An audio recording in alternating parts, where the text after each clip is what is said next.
കർത്താവിൻ്റെ വലിയ നാമത്തിന് സ്തോത്രം ചെയ്യുന്നു. നമ്മൾ ദാനിയേലിൻ്റെ പുസ്തകം പഠിച്ചുകൊണ്ടിരിക്കുകയായിരുന്നു. കഴിഞ്ഞ ആഴ്ച 5-ാം അധ്യായം നമ്മൾ ഒന്നിച്ച് ചിന്തിച്ചു. ഇന്ന് 6-ാം അധ്യായം കൂടെ എടുത്ത് തീർക്കാമെന്ന് ആഗ്രഹിക്കുകയാണ്. വാസ്തവത്തിൽ പ്രവചന ഭാഗമല്ല നമ്മൾ ഡീൽ ചെയ്തുകൊണ്ടിരിക്കുന്നത്.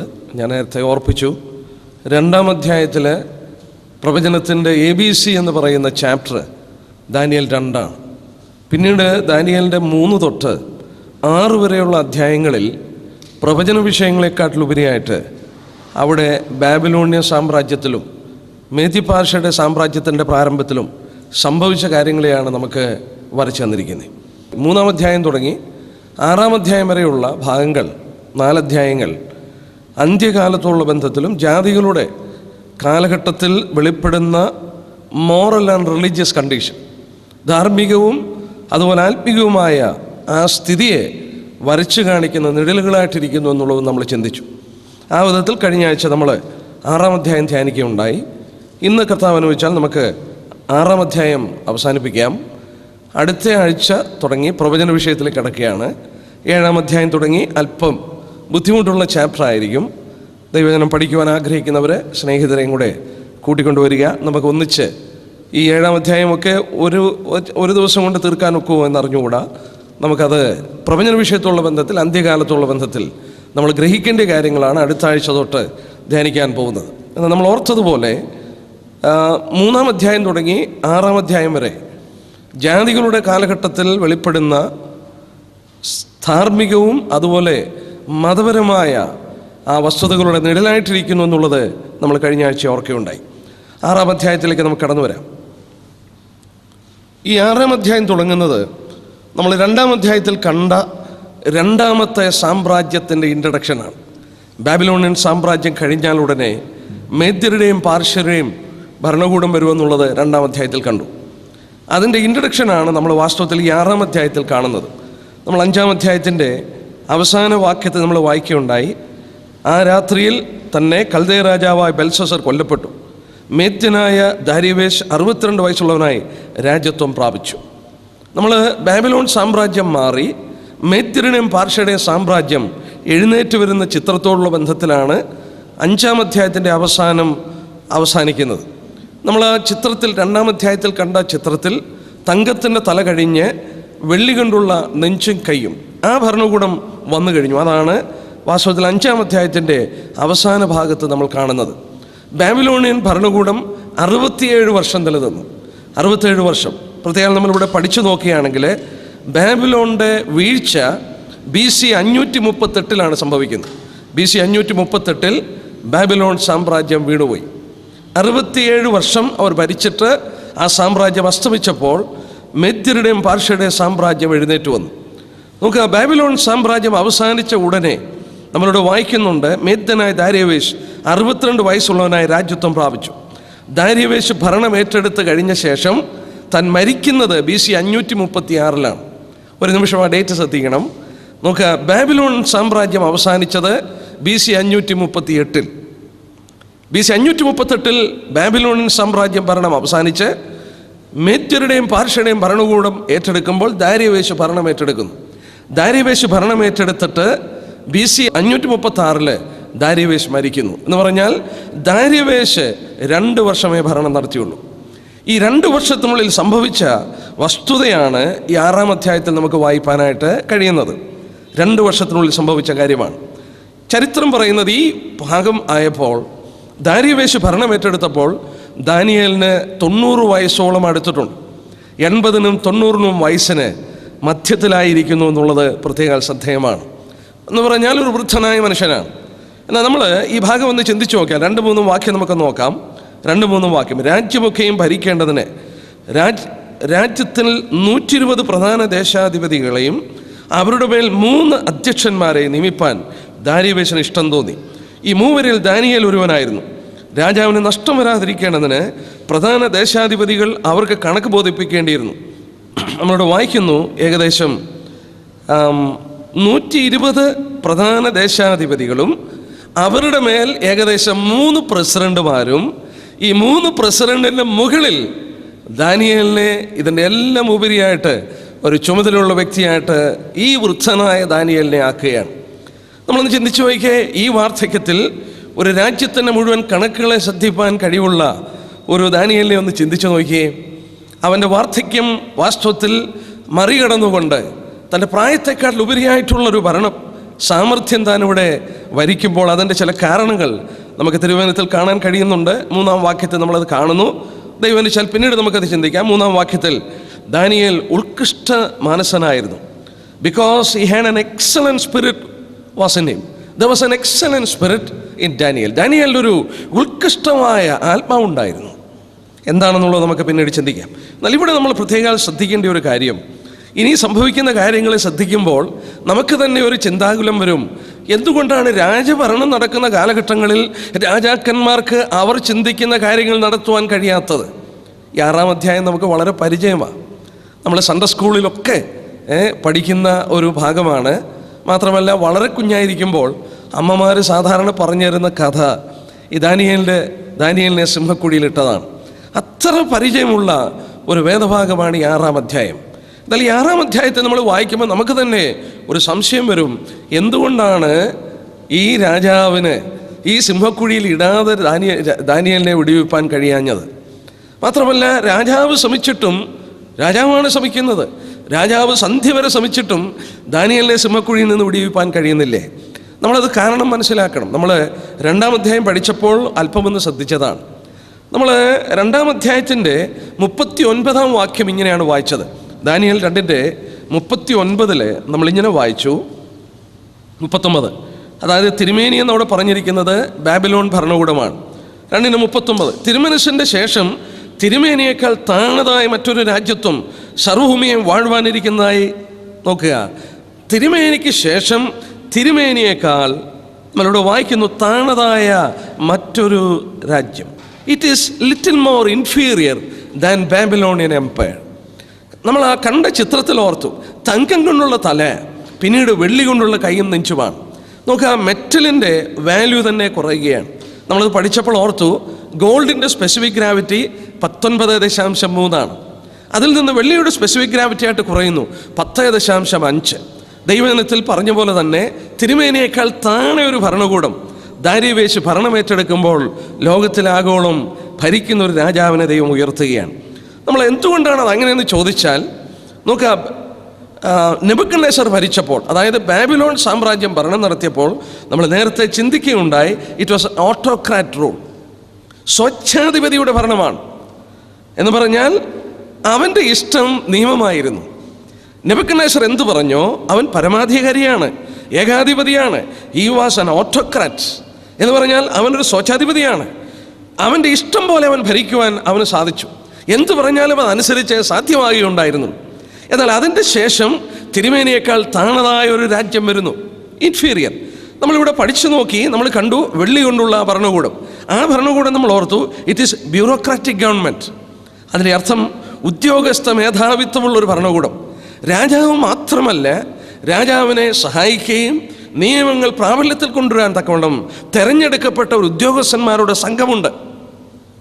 വളരെ പ്രാധാന്യം. ആ സംഘമാണ് നമ്മളിവിടെ കാണുന്നത്. 120 പ്രധാന ദേശാധിപതികളും നോക്കുക ഇവിടെ ഉണ്ടായിരുന്നു എന്ന് വായിക്കുന്നുണ്ട്. അവരൊരു വിധത്തിൽ സ്ഥലങ്ങളുടെ പ്രസിഡന്റുമാരായിരുന്നു. നമ്മൾ വീണ്ടും ഇവിടെ ശ്രദ്ധിച്ചു നോക്കിയാൽ രാജാവിന് തനിയെ ഒന്നും ചെയ്യുവാൻ കഴിയാത്തൊരു സാഹചര്യം. രാജാവ് പരമാധികാരിയാണ്, വളരെ ഉന്നതനാണ്. പക്ഷെങ്കിൽ രാജാവിന് നിയമങ്ങൾ പ്രാബല്യത്തിൽ കൊണ്ടുവരാൻ ഉറപ്പിച്ചു കൊടുക്കുന്ന ഒരു പാർലമെൻറ്റ് പോലെയുള്ള ഉദ്യോഗസ്ഥ മേധാവിത്വമുള്ള ഒരു ഭരണകൂടം അത് നടക്കുകയാണ്. നമുക്കതിൻ്റെ മനോഹരമായ തെളിവാണ് എസ്തേറിൻ്റെ പുസ്തകത്തിലും കാണുന്നത്. എസ്തേറിൻ്റെ പുസ്തകം ഞാൻ വായിക്കുന്നില്ല, എടുത്തു നോക്കിയോ.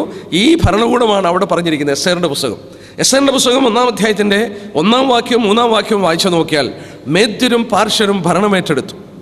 അവിടെ നമ്മൾ വായിക്കുന്നുണ്ട്, ഹിന്ദുദേശം മുതൽ കൂശുദേശം വരെ 127 സംസ്ഥാനങ്ങളിൽ അഹശ്വേരോശ് രാജാവ് ഭരണം ഏറ്റെടുത്തിരിക്കുകയാണ്. എന്ന് പറഞ്ഞാൽ ഹിന്ദുദേശം എന്ന് പറഞ്ഞാൽ ഇന്ത്യ തുടങ്ങി കൂശുദേശം, എത്യോപ്യ വരെ, ഇന്ത്യ തുടങ്ങി ആഫ്രിക്ക വരെയുള്ള ആ പ്രതലം മുഴുവൻ ഭരിച്ചുകൊണ്ടിരുന്നു മേദ്യരും പാർശ്വരും. ഇന്ത്യയെക്കുറിച്ചുള്ള പരാമർശം ഈ എസ്തേറിൻ്റെ പുസ്തകത്തിൽ മാത്രമേ നമ്മൾ കാണുന്നുള്ളൂ.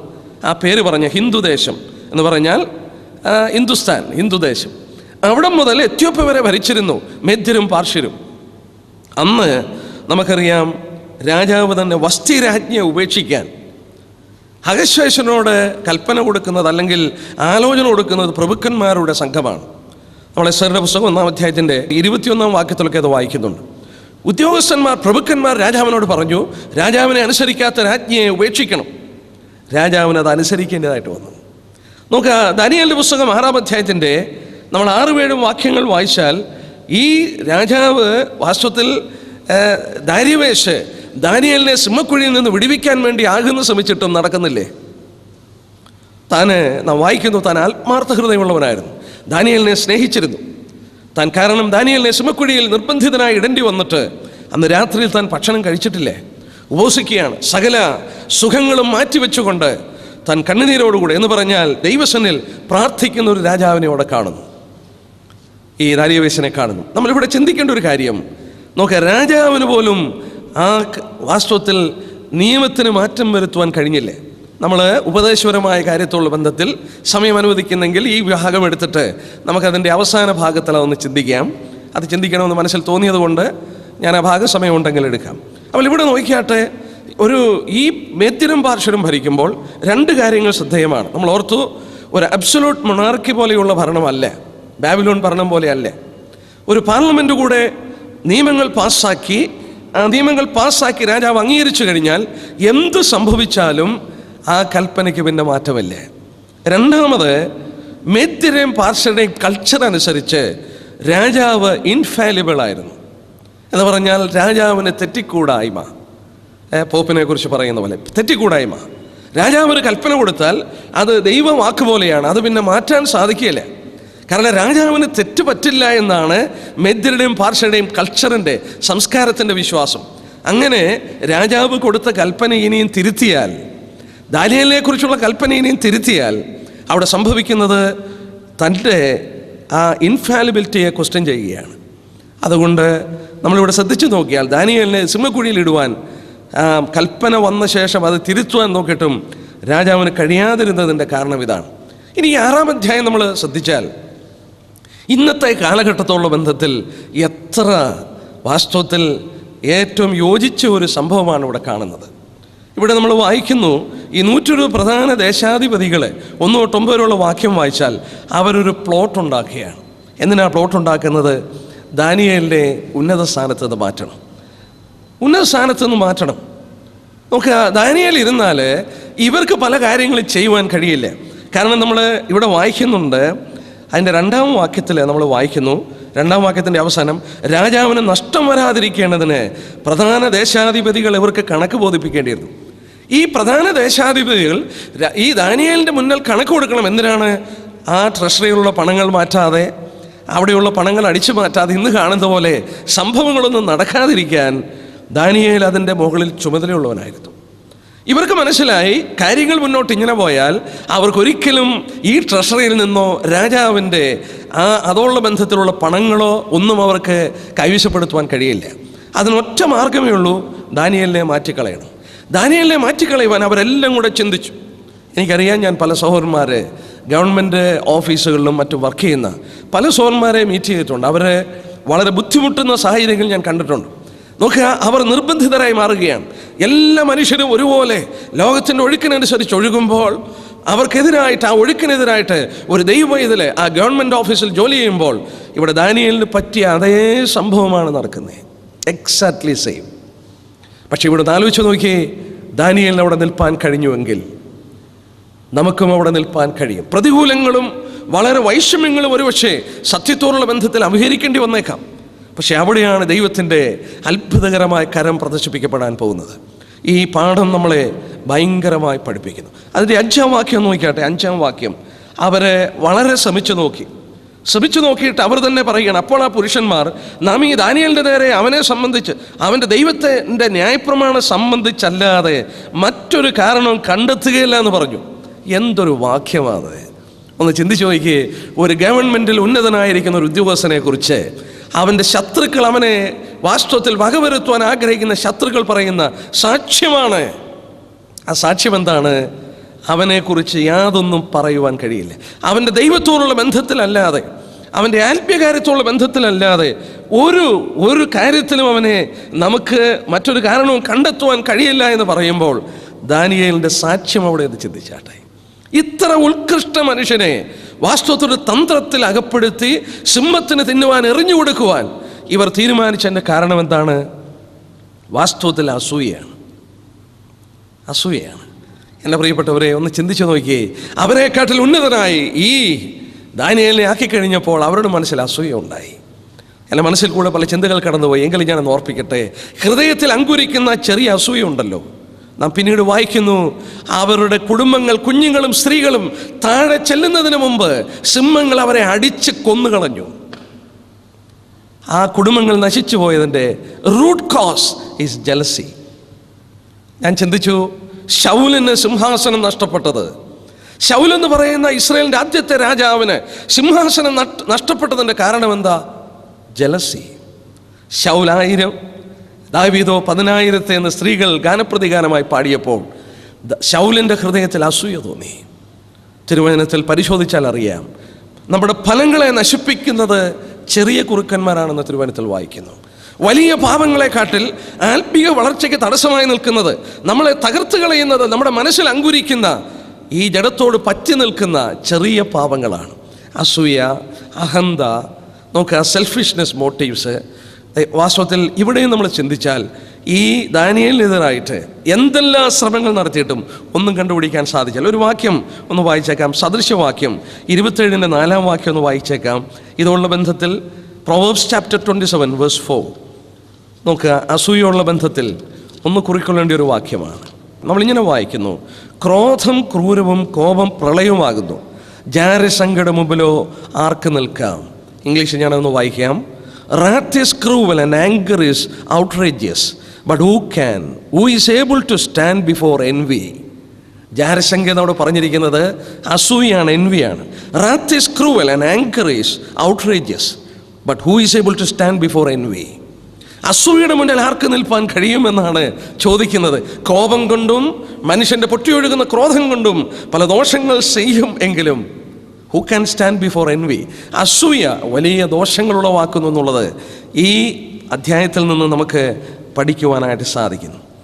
നമുക്ക് ഇവിടെ ഈ ഭാഗങ്ങൾ പഠിച്ചപ്പോൾ ഞാൻ പല ഗ്രന്ഥങ്ങളിൽ കൂടെ പരിശോധിച്ചു പോയപ്പോൾ ചിലർ ഇതിനെക്കുറിച്ച് പറഞ്ഞായിട്ട് പറഞ്ഞു, ഈ ദാനിയേൽ എന്ന് പറയുന്ന മനുഷ്യൻ is he real or unreal?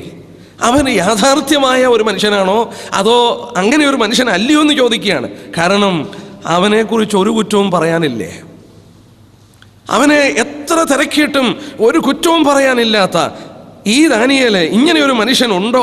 Whether he is real or unreal എന്നുള്ളൊരു ചോദ്യം ചിലരുടെ മനസ്സിൽ അങ്കുരിച്ചെന്നുള്ളത് എനിക്ക് വായിപ്പാൻ കഴിഞ്ഞു. നമ്മളെന്നാൽ ഈ ഭാഗത്തിലേക്ക് നോക്കാം. നമ്മളെ സംബന്ധിച്ചും ദാനിയേലിനെ പോലെ സാക്ഷ്യം പറയുവാൻ കഴിയും. നമ്മൾ ചില കാര്യങ്ങളൊന്ന് ശ്രദ്ധിച്ചാൽ മതി. ദാനിയേലിൻ്റെ ക്യാരക്ടറിൻ്റെ ചില കാര്യങ്ങൾ ഞാനൊന്ന് ചൂണ്ടിക്കാണിക്കാം. എന്തുകൊണ്ടാണ് ദാനിയേലിനെ ഇത്ര ഉത്കൃഷ്ടനായി കാണാൻ കഴിഞ്ഞത്? ആ 3-ാം വാക്യം നോക്കിയാട്ടെ. ദാനിയേൽ 6-ന്റെ 3-ാം വാക്യം. എന്നാൽ ദാനിയേൽ ഉത്കൃഷ്ട മാനസനായിരുന്നത് കൊണ്ട് അവൻ അധ്യക്ഷന്മാരിലും പ്രധാന ദേശാധിപതിമാരിലും വിശിഷ്ടനായി വിളങ്ങി. Because he had an excellent spirit, or there was an excellent spirit within him. അവനൊരു ഉത്കൃഷ്ടമായ മനസ്സുണ്ടായിരുന്നു. നമ്മൾ കഴിഞ്ഞ അധ്യായം പഠിച്ചപ്പോഴും നോക്കുക, ദാനിയേലിനെ കുറിച്ച് ബെൽഷസ്സറിൻ്റെ അടുക്കൽ ചെന്ന് ആ മാതാവ് പറയുന്ന വാക്യം 5:12 നോക്കി. 5:12 ബെൽഷസ്സർ എന്ന പേർ വിളിച്ച ദാനിയേലിൽ ഉത്കൃഷ്ട മനസ്സും അറിവും ബുദ്ധിയും കാണുന്നുവെന്നുള്ളത് ആ മാതാവ് പറയുകയാണ്. അവിടെയും എടുത്തു പറഞ്ഞു 5-ാം അധ്യായത്തിൻ്റെ 12-ാം വാക്യം, he was in him there was an excellent spirit. എന്താണ് ഇവിടെ പരിശുദ്ധാത്മാവ് ഉദ്ദേശിച്ചിരിക്കുന്നത്? ദാനിയേലിൽ ഒരു എക്സലന്റ് സ്പിരിറ്റ് ഉണ്ടായിരുന്നു, ഒരു ഉത്കൃഷ്ട മാനസനായിരുന്നു എന്ന് പറയാൻ കാരണം എന്നാ? ആ മാതാവും അത് പറഞ്ഞു. നമ്മളോട് അടുക്കുന്നവർക്കറിയാം നമ്മൾ ഏത് വിധത്തിലുള്ള ആത്മാവ് ഉള്ളവരാണെന്ന്. ആളുകൾ നമ്മളോട് അടുക്കുമ്പോൾ നമ്മുടെ ആറ്റിറ്റ്യൂഡ് മനസ്സിലാക്കാൻ സാധിക്കും. ഒരു ദൈവദാസൻ ഇങ്ങനെ പറഞ്ഞു, our attitude determines our altitude. Our attitude determines our altitude. നമ്മുടെ നമ്മുടെ മനോഭാവമാണ് നമ്മുടെ ഉന്നത നിലവാരത്തെ വാസ്തവത്തിൽ എണ്ണുന്നത്. ഇവിടെ ദാനിയേലിനുള്ള ബന്ധത്തിൽ he had an excellent spirit within him എന്ന് പറഞ്ഞാൽ അർത്ഥം എന്നാ? തനിക്ക് മറ്റുള്ളവരോട് അസൂയയില്ലേ? ഒരുവനെക്കുറിച്ച് കുറ്റം പറയേണ്ട ആവശ്യമില്ലേ? മറ്റുള്ളവരുടെ നന്മ കാണുക മാത്രമല്ല, തൻ്റെ അടുക്കൽ വരുന്നവരെ നിരാശപ്പെടുത്തുകയല്ല. ദാനിയേൽ കടന്നുപോയ ഭാഗങ്ങൾ നമ്മൾ ഓർത്തു നോക്കി. എത്രയോ ദീർഘമായ വർഷങ്ങൾ പല സാമ്രാജ്യങ്ങൾ മാറി മാറി വന്നപ്പോൾ, പ്രതികൂലങ്ങളുടെ അനുഭവത്തിൽ കൂടെ കടന്നുപോയപ്പോൾ ആരോടും ഒരു പ്രതികാരവും ചെയ്തില്ലേ, ആരോടും ഒന്നും കംപ്ലൈൻറ്റ് ചെയ്തില്ലേ. Because he had an excellent spirit within him. That was his attitude. അതാണ് ഇവിടെ എഴുതിയിരിക്കുന്നത്. ഉത്കൃഷ്ട മാനസനായിരുന്നു. നമ്മൾ സഭാജീവിതത്തിലും നമ്മുടെയൊക്കെ ഒന്ന് ആലോചിച്ച് നോക്കിയേ, അസൂയയും കാര്യങ്ങളും ഒക്കെ അങ്ങോട്ട് വന്നു കഴിഞ്ഞാൽ even God cannot use us. ദൈവത്തിന് പോലും നമ്മളെ ഉപയോഗിക്കാൻ കഴിയത്തില്ലേ? നമ്മൾ ചിന്തിക്കും, നമ്മൾ തിരുവചനത്തിൽ വായിക്കുന്നുണ്ട്, വാക്യങ്ങളെ ഞാൻ എടുക്കാമെന്ന് പറയട്ടെ. യഹോവയുടെ ഉപകരണങ്ങളെ ചുമക്കുന്നവരെ നിങ്ങളെ തന്നെ വെടിപ്പാക്കുവിൻ. Sanctify your self. ദൈവത്തിൻ്റെ ഉപകരണങ്ങൾ ചുമക്കുന്നവർ എങ്ങനെയായിരിക്കണം? They have to be sanctified. തിമോത്തിയോസിന് പൗലോസ് എഴുതുമ്പോൾ എഴുതി, യൗവനമോഹങ്ങളെ വിട്ടോടുക. എന്നിട്ട് പറഞ്ഞു, ഇവയെ വിട്ടകന്ന് തന്നെത്താൻ വെടിപ്പാക്കുന്നവൻ യജമാനൻ ഉപയോഗപ്രദമായ മാനപാത്രമായിരിക്കും. നോക്കുക, യജമാനനെടുത്ത് ഉപയോഗിക്കുന്ന ഒരു പാത്രം ആരായിരിക്കണം? He should be a man with an excellent spirit. അവൻ്റെ ഉള്ളിൽ ഉത്കൃഷ്ടമായ ഒരു ആത്മാവ് ഉണ്ടായിരിക്കണം. That we see in Daniel. ദാനിയേലിൽ അത് കാണുന്നു. ഇന്ന് വൈകിട്ട് നമ്മളെ തന്നെ ഒന്ന് പരിശോധിക്കുക. എൻ്റെ ജീവിതം ഒരു ജീവിതമേ ഉള്ളൂ. എൻ്റെ ജീവിതം പെട്ടെന്ന് കഴിയുന്നതാണ്. ഈ ജീവിതത്തിൽ ഞാൻ എന്തിന് അസൂയ വെച്ച് പുലർത്തണം? എന്തിന് ഞാൻ അഹന്ത വെച്ചുകൊണ്ടിരിക്കണം? എന്തിന് ഞാൻ മറ്റുള്ളവരെ താഴ്ത്തിക്കെട്ടണം? എന്തുകൊണ്ട് എനിക്കൊരു ഉത്കൃഷ്ട മനസ്സെന്നിൽ ഉണ്ടായിക്കൂടാ? ദാനിയേലിൻ്റെ മനസ്സിൽ അത് ഉണ്ടായിരുന്നു. അതായിരുന്നു ദാനിയേലിൻ്റെ മഹത്വത്തിന് കാരണം. അവൻ റിയൽ ആണോ അൺറിയൽ ആണോ എന്ന് മനുഷ്യൻ ചോദിച്ചതിൻ്റെ കാരണം സാധാരണ മനുഷ്യൻ്റെ സ്പിരിറ്റ് അല്ല അവനിൽ കണ്ടത്. രണ്ടാമത്, ദാനിയേലിനെക്കുറിച്ച് വായിക്കുമ്പോൾ നമ്മൾ പഠിച്ചാൽ നോക്കുക, ഈ രണ്ട് സാമ്രാജ്യങ്ങളിലും ഉന്നതമായ ഔദ്യോഗിക ജീവിതത്തിൽ ഇവനെ ഏൽപ്പിച്ചു കൊടുക്കുന്നുവെങ്കിൽ അതിൻ്റെ കാരണം he was faithful. Whatever which was entrusted to him, he was faithful. രാജാവോ ആരവനെ എന്തേൽപ്പിച്ചാലും they were able to count upon him. അത് വിശ്വസിപ്പാൻ കഴിഞ്ഞിരുന്നു. he was trustworthy. മൂന്നാമത് ചിന്തിച്ചു നോക്കിയാൽ നോക്കുക, ദാനിയേലിൻ്റെ പുസ്തകം 4-ാം അധ്യായത്തിന് നമ്മൾ നേരത്തെ ചിന്തിച്ചതാണ്. 8-ാം വാക്യത്തിൽ പറയുന്നുണ്ട് അവനിൽ വിശുദ്ധ ആത്മാവുണ്ടെന്ന് പറയുന്നുണ്ട്. 9-ാം വാക്യത്തിലും വിശുദ്ധ ദേവന്മാരുടെ ആത്മാവനിലുണ്ട്. 18-ാം വാക്യത്തിൻ്റെ അവസാനത്തിലും വിശുദ്ധ ദേവന്മാരുടെ ആത്മാവനിലുണ്ട് എന്ന് പറഞ്ഞാൽ അതിൻ്റെ അർത്ഥം എന്താണ്? he had a consistent purity in him. അവനിൽ മാറ്റമില്ലാത്തൊരു വിശുദ്ധി ഉണ്ടായിരുന്നു. അവനൊരു ഉത്കൃഷ്ട മനസ്സുള്ളവനായിരുന്നു. he was a trustworthy person. മൂന്നാമത്, he was pure in his life. അവൻ്റെ ജീവിതത്തിൽ അവൻ വിശുദ്ധനായിരുന്നു. അതുകൊണ്ടാണ് ഇവിടെ അവനെ കുടുക്കുവാൻ ശ്രമിക്കുന്നവർ ശ്രമിച്ചിട്ട് പോലും ഒന്നും കണ്ടുപിടിക്കുവാൻ കഴിയാതിരുന്നത്. നാലാമത്, he was consistent in his prayer life. അവൻ്റെ പ്രാർത്ഥന ജീവിതത്തിൽ എന്ത് സംഭവിച്ചോളട്ടെ അവൻ്റെ പ്രാർത്ഥനാ ജീവിതത്തിന് മാറ്റമില്ല. 6-ാം അധ്യായത്തിൻ്റെ 10-ാം വാക്യം ഒന്ന് വായിക്കാം. രേഖപ്പെടുത്തി കഴിഞ്ഞു, തന്നെ സിംഹത്തിൻ്റെ ഗുഹയിൽ ഇടാൻ പോവുകയാണെന്ന് വിവരം അറിഞ്ഞു കഴിഞ്ഞു. സാധാരണക്കാരനാണെ പരുതും, രാജാവിനെ പോയി ഓടിക്കണ്ട് കാണുവാനൊക്കെ ശ്രമിക്കും. 6-ന്റെ 10-ാം വാക്യം നോക്കി. എന്നാൽ രേഖ എഴുതിയിരിക്കുന്നത് ദാനിയേൽ അറിഞ്ഞപ്പോൾ അവൻ വീട്ടിൽ ചെന്നു. അവൻ്റെ മാളികമുറിയുടെ കിളിവാതിൽ യെരൂശലേമിൻ്റെ നേരെ തുറന്നിരുന്നു. താൻ മുമ്പേ ചെയ്തു വന്നതുപോലെ ദിവസം 3 പ്രാവശ്യം മുട്ടുകുത്തി തൻ്റെ ദൈവത്തിൻ്റെ സന്നിധിയിൽ പ്രാർത്ഥിച്ച് സ്തോത്രം ചെയ്തു. Praise the Lord. നമ്മളൊന്ന് ചിന്തിച്ചു നോക്കി. രേഖപ്പെടുത്തി കഴിഞ്ഞു, കൽപ്പന പുറപ്പെട്ടു കഴിഞ്ഞു, തന്നെ വധിക്കാൻ പോവുകയാണ്, തന്നെ സിംഹക്കുഴിയിൽ ഇടാൻ പോവുകയാണ്. ദാനിയേൽ ഇതെല്ലാം മനസ്സിലായി. ദാനിയേൽ വായിക്കുന്നു, പതിവ് പോലെ 3 പ്രാവശ്യം ദൈവത്തിൻ്റെ സന്നിധിയിൽ മുട്ടുകുത്തി പ്രാർത്ഥിച്ചു. മാത്രമല്ല പ്രാർത്ഥിച്ച് സ്തോത്രം ചെയ്തു എന്ന് പറയുന്നു. അവനത് സ്തോത്രം ചെയ്യാന്ന് പറഞ്ഞാൽ he gave thanks to God. ഈ ഡിഗ്രി, അതായത് ഈ കൽപ്പനയ്ക്കും അവൻ ദൈവത്തിന് സ്തോത്രം പറയുകയാണ്. എന്നാൽ ഇവിടെ ശ്രദ്ധിക്കേണ്ട ഒരു കാര്യം, 3 നേരം പ്രാർത്ഥിച്ചു. ദാവീദിനെ കുറിച്ചും 55-ാം സങ്കീർത്തനം 17-ാം വാക്യം നോക്കി. Psalms 55:17, 55-ന്റെ 17, 55-ന്റെ 17-ാം വാക്യം. അവിടെ വായിക്കുന്നത്, ഞാൻ വൈകുന്നേരത്തും കാലത്തും ഉച്ചയ്ക്കും സങ്കടം ബോധിപ്പിച്ച് കരയും, അവൻ എൻ്റെ പ്രാർത്ഥന കേൾക്കും. ദാവീദിനെ കുറിച്ചും വായിക്കുന്നു, 3 നേരം സന്ധ്യയ്ക്കും രാവിലെയും ഉച്ചയ്ക്കും പ്രാർത്ഥിക്കുന്നു. സൗരന്മാരെ, ദൈവത്തോടുള്ള കൂട്ടായ്മയുടെ മനോഹരമായ ചിത്രമാണ്. ദിവസം 3 നേരം പ്രാർത്ഥിപ്പാൻ കഴിയുക. ദാവീദ് പ്രാർത്ഥിച്ചു, ദാനിയേൽ പ്രാർത്ഥിച്ചു, പതിവ് പോലെ അവൻ പ്രാർത്ഥിച്ചു എന്നാണ്. മാത്രമല്ല യെരൂശലേമിൻ്റെ നേരെ അവൻ കിളിവാതിലുകളെ തുറന്നിട്ടു എന്നാണ്. എന്തിനാണ് യെരൂശലേമിൻ്റെ നേരെ തുറന്നിട്ടത്?